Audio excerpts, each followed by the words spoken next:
Como te expliqué hoy que la máquina desfibradora nos ayudaron mucho porque ya no es lo mismo que traemos en el monte y sacamos la espina y sacamos otra fibra que tenemos que sacar, porque de sacar la planta y sacar las espinas y sacar otra fibra, son 3 cosas que tengo que sacar de esa hoja. Entonces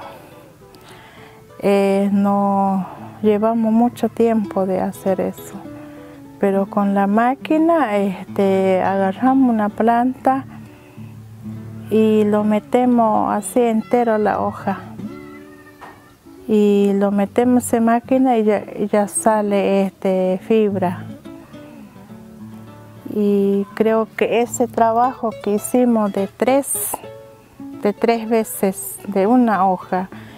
y con la máquina hacemos una nomás,